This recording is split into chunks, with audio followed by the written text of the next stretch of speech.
When is a tax not a tax?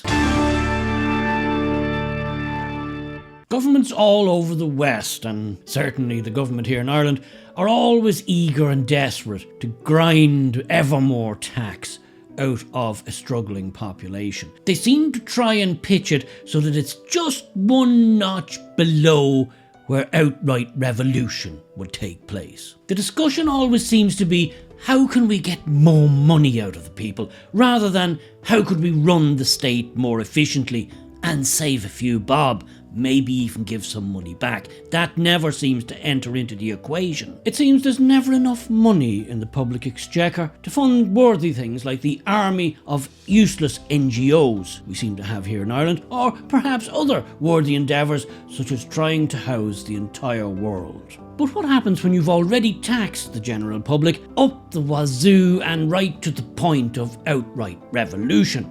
But yet, you still need more. You still want more money. Well, thankfully, for governments everywhere, there is a workaround. You just have to label the tax as something else. Something kind, something benevolent, something merciful. Maybe it's something to do with public health, health and safety, climate change.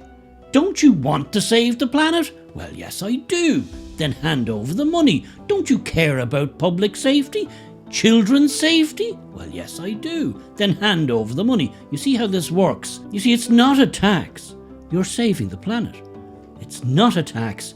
You're helping to save vulnerable children. Which brings me neatly on to Ireland's latest green scheme, which I hasten to mention is absolutely and utterly not a tax. Brought to us all by those lovable rogues, the Green Party. It's called the Return Scheme, whereby there's a surcharge placed on cans and plastic bottles of different shapes and sizes, and then when you're finished with the product, you bring it back and insert it into one of the machines you can see here beside me, and it gives you the deposit back. You can then redeem that on the premises, supposedly for a voucher, credit, or for cash. Of course, this scheme doesn't apply to everyone. Politicians in Parliament are exempt, but then you probably guessed that already. And it's fair to say there has been some teething problems with the machines. But now that we're a couple of months into the scheme, how exactly is it all going? Well, there still seems to be a lot of this.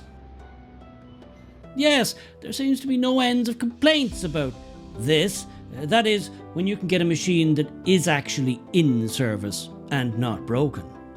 But wait a minute, what's this? Millions of euro go unclaimed in first 40 days of bottle and can deposit return scheme. Only 7 million bottles and cans returned out of a possible 193 million. Who could have ever imagined the government could make money out of people not being able to or not bothering to bring back their empties? Why, it's almost like it was a money-making scheme to begin with. I'm sure it's a complete accident that the government seems to be raking in millions upon millions in extra revenue from the hard-pressed Irish public. So what do ordinary Irish people think of this new scheme? Remember, many people already had their own green bin and were using that very successfully, whilst others were making trips to a local recycling centre and doing their bit for the climate there. Now all these people, and perhaps people who are getting a home delivery from a supermarket, not to mention disabled people, having been already charged the extra surcharge, have to get in their cars, bicycles, buses, make it down to wherever the nearest machine is, and pray to God above that it's not out of service. Mark F says, brought 3 bags for recycling, ended up bringing 2 home. Cans rejected, not crushed, and machines failed. Went home with €1.20 and a headache. Won't be doing it again. They ended up in the recycling bin at home anyway. Eamon Melia says 20 million euros in 40 days left unclaimed. That's 15 million euros a month. Where is that 15 million euros going? Matt Babb says went to 3 machines today, every one full. Used plenty of petrol going from one place to another, cans and bottles still in the boot. Mr. G says I'm not travelling 20 more minutes to put them in another machine. I get home delivery from Tesco. I use my green bin and it doesn't refund me. How do I get my money back? Well, I'm sorry, Mr. G, you don't. You just don't.